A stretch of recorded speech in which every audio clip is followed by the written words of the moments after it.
Mr. Chairman, Mr. Speaker, and honorable members, I have great pleasure in welcoming you to this joint session of the State Legislature. I extend to you my warm greetings and good wishes for the new year. After 4 consecutive years of poor monsoon and conditions of severe drought in large parts of the state, the year which has just gone by saw generally favorable seasonal conditions. Though some anxiety was caused by prolonged dry spells, the major part of the state received average or above average rainfall.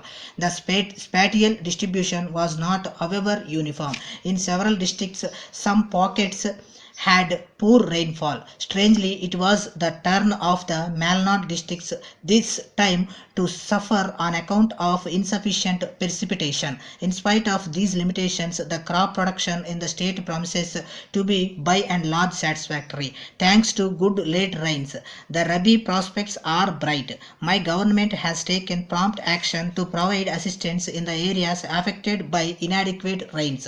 In the paddy growing belt of the Malnad, many kits have been distributed free to the small and marginal farmers.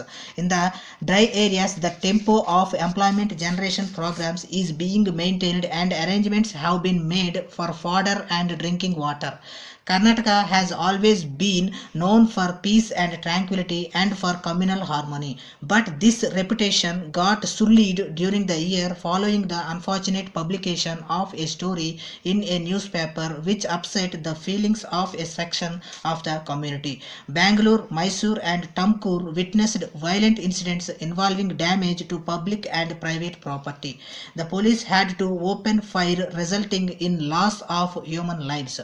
It was disheartening that these incidents should have taken a communal turn in Mysore, a city in which such incidents had not been known for the last 50 years.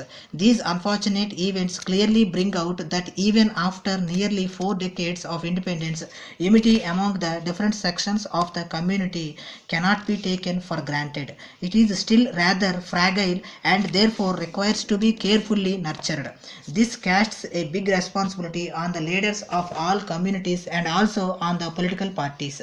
I am sure that the people of Karnataka will display maturity and tolerance in their behavior and ensure that the human and material resources of the state are channelized towards growth and development and not frittered away in factional disputes. My government has fulfilled its promise of ushering in Panchayat Raj in its true sense, with democratically elected institutions at different levels enjoying vast powers and autonomy. We have just had the first ever elections to Jilla Parishads and Mandal Panchayats.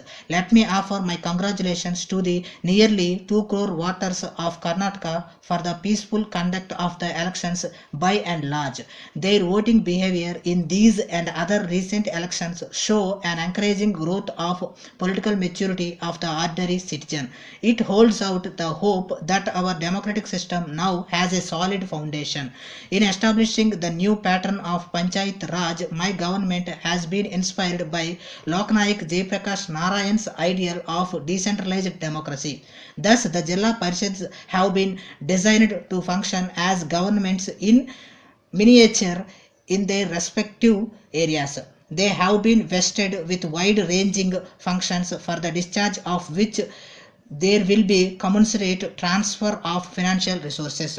The Mandal Panchayats, which will have their feet closer to the ground, are designed to respond quickly and effectively to local needs and requirements.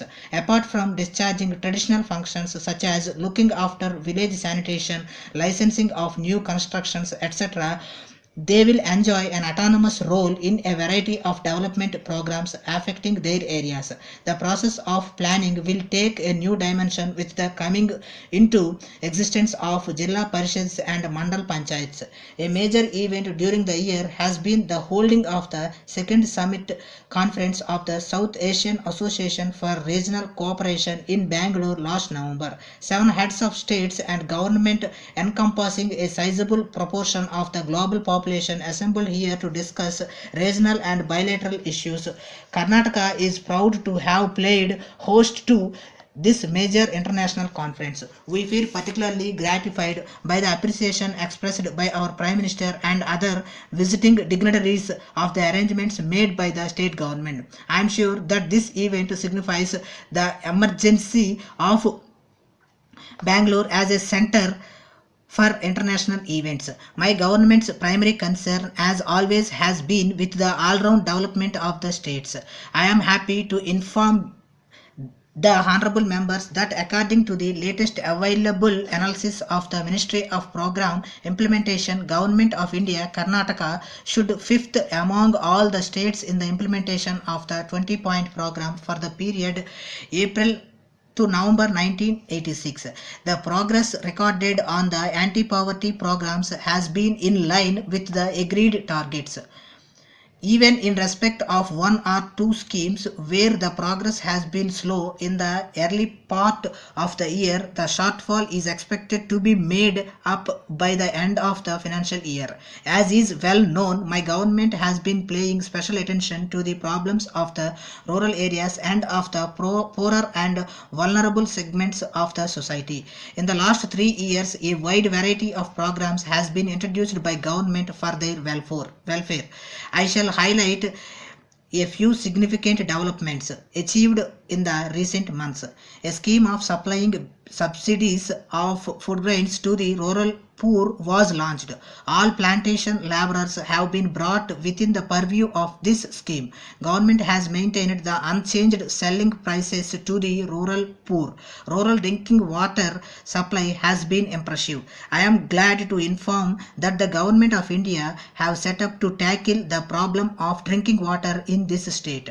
In spite of the bad financial stringency, the tempo of the schemes to provide sites to sightless families and to construct low-cost houses under the Janata housing schemes has been maintained. In order to infuse a sense of unity and equality among the children and to encourage children from poor families to attend schools, the government introduced a Vidya Vikas scheme.